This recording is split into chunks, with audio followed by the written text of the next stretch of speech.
চৰকাৰ আমাৰ চৰকাৰ বিজেপিৰ নহয় নেকি নে কংগ্ৰেছৰ চৰকাৰ কংগ্ৰেছতো চৰকাৰ নহয় কংগ্ৰেছৰ চৰকাৰ হ'লে কংগ্ৰেছৰ মতে চলিব এতিয়া বিজেপিৰ চৰকাৰ যেতিয়া প্ৰশাসন কাৰ মতে চলিব বিজেপিৰ মতে চলিব 2016 মই নিৰ্বাচন খেলিছিলোঁ ৰকিবুল হুছেইনৰ এগেইনষ্টত ৰকিবুল হুছেইনে পুলিচৰ ড্ৰাইভাৰ পৰ্যন্ত ইউজ কৰিছিলে সেই সময়ত মোৰ গাড়ীত এটেক হৈছিলে মুখ্যমন্ত্ৰী বৰ্তমানৰ মুখ্যমন্ত্ৰী ডাঙৰীয়াক পাথৰ মাৰিছিলে ৰকিবুল হুছেইনে পুলিচ যদি তেওঁলোকে এটেক কৰা নাই বুলি কয় তাতকৈ আৰু চৰম ফাঁকি কথা নাই তেওঁ সেইকাৰণে বালিলৈ জীপাত শুকিবলৈ একে পাতে আজি আমাৰ সময় আমি দেখুৱাইছোঁ তেতিয়া তেওঁৰ সময় তেওঁ দেখুৱাইছিলে তেওঁৰ সময় যেতিয়া আহিব তেতিয়া দেখুৱাব মইতো নাভাবোঁ যে ৰকিবুল হুছেইন ডাঙৰীয়াক মই ভয় ভাবুকি খুৱাই বুজিছোঁ তেওঁ যদি ভয় খাইছে নাজানো তেওঁতো এতিয়া গমেই পাইছে কংগ্ৰেছ শংকিত হৈছে আৰু তেওঁ যিখিনি কথা তেওঁ কৈছে তেওঁ এটা কথা এতিয়া তেওঁ ভয় খাইছে কাৰণ যোৱা 3টা দিন ধৰি চামগুৰি সমষ্টিত প্ৰায় শ হাজাৰ হাজাৰ লোক তেওঁৰ একদম মেইন নিকটতম লোকসকলে কংগ্ৰেছ এৰি বিজেপিত যোগদান কৰিছে আৰু এইটোতে তেওঁ ভয় খাইছে শংকিত হৈছে সেইকাৰণে তেওঁ পুলিচৰ ওচৰলৈ গৈছে আমিতো একো মিছা কথা কোৱা নাই চৰকাৰ কাৰ বিজেপি চৰকাৰ হয় নে নহয় পুলিচ প্ৰশাসন কাৰ মতে চলিব বিজেপিৰ মতে চলিব এতিয়াতো কংগ্ৰেছৰ চৰকাৰ চলি থকা নাই ৰকিবুল হুছেইনৰ মতে এতিয়া পুলিচ চলিব নেকি নে ৰকিবুল হুছেইনৰ মতে অফিচাৰ চলিব নেকি তেওঁ চাগে ভুল হৈছে তেওঁ ভয় খাইছে একচুৱেলি তেওঁ গম পাই গৈছে যে তেওঁ যে হাৰিব এই কথাটো তেওঁ গম পাই গৈছে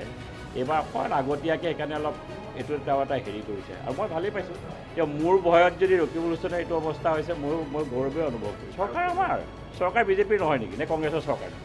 কংগ্ৰেছতো চৰকাৰ নহয় কংগ্ৰেছৰ চৰকাৰ হ'লে কংগ্ৰেছৰ মতে চলিব এতিয়া বিজেপিৰ চৰকাৰ যেতিয়া প্ৰশাসন কাৰ মতে চলিব বিজেপিৰ মতে চলিব চৰকাৰ আমাৰ চৰকাৰ বিজেপিৰ নহয় নেকি নে কংগ্ৰেছৰ চৰকাৰ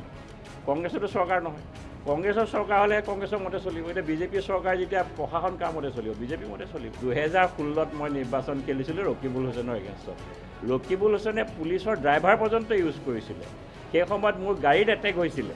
মুখ্যমন্ত্ৰী বৰ্তমানৰ মুখ্যমন্ত্ৰী ডাঙৰীয়াক পাথৰ মাৰিছিলে ৰকিবুল হুছেইনে পুলিচ যদি তেওঁলোকে এটেক কৰা নাই বুলি কয় তাতকৈ আৰু চৰম ফাঁকি কথা নাই তেওঁ সেইকাৰণে বালিলৈ জীপাত শুকিবলৈ একে পাতে আজি আমাৰ সময় আমি দেখুৱাইছোঁ তেতিয়া তেওঁৰ সময় তেওঁ দেখুৱাইছিলে তেওঁৰ সময় যেতিয়া আহিব তেতিয়া দেখুৱাব মইতো নাভাবোঁ যে ৰকিবুল হুছেইন ডাঙৰীয়াক মই ভয় ভাবুকি খুৱাই বুজিছোঁ তেওঁ যদি ভয় খাইছে নাজানো তেওঁতো এতিয়া গমেই পাইছে কংগ্ৰেছ শংকিত হৈছে আৰু তেওঁ যিখিনি কথা তেওঁ কৈছে তেওঁ এটা কথা এতিয়া তেওঁ ভয় খাইছে কাৰণ যোৱা 3টা দিন ধৰি চামগুৰি সমষ্টিত প্ৰায় শ হাজাৰ হাজাৰ লোক তেওঁৰ একদম মেইন নিকটতম লোকসকলে কংগ্ৰেছ এৰি বিজেপিত যোগদান কৰিছে আৰু এইটোতে তেওঁ ভয় খাইছে শংকিত হৈছে সেইকাৰণে তেওঁ পুলিচৰ ওচৰলৈ গৈছে আমিতো একো মিছা কথা কোৱা নাই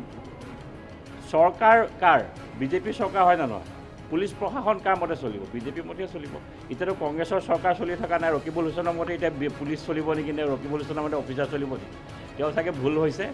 তেওঁ ভয় খাইছে একচুৱেলি তেওঁ গম পাই গৈছে যে তেওঁ যে হাৰিব এই কথাটো তেওঁ গম পাই গৈছে এইবাৰ অকণ আগতীয়াকৈ সেইকাৰণে অলপ এইটো তেওঁ এটা হেৰি কৰিছে আৰু মই ভালেই পাইছোঁ তেওঁ মোৰ ভয়ত যদি ৰকিবুল হুছেইনৰ এইটো অৱস্থা হৈছে মই গৌৰৱে অনুভৱ কৰিছোঁ চৰকাৰ আমাৰ চৰকাৰ বিজেপিৰ নহয় নেকি নে কংগ্ৰেছৰ চৰকাৰ কংগ্ৰেছতো চৰকাৰ নহয় কংগ্ৰেছৰ চৰকাৰ হ'লে কংগ্ৰেছৰ মতে চলিব এতিয়া বিজেপিৰ চৰকাৰ যেতিয়া প্ৰশাসন কাৰ মতে চলিব বিজেপিৰ মতে চলিব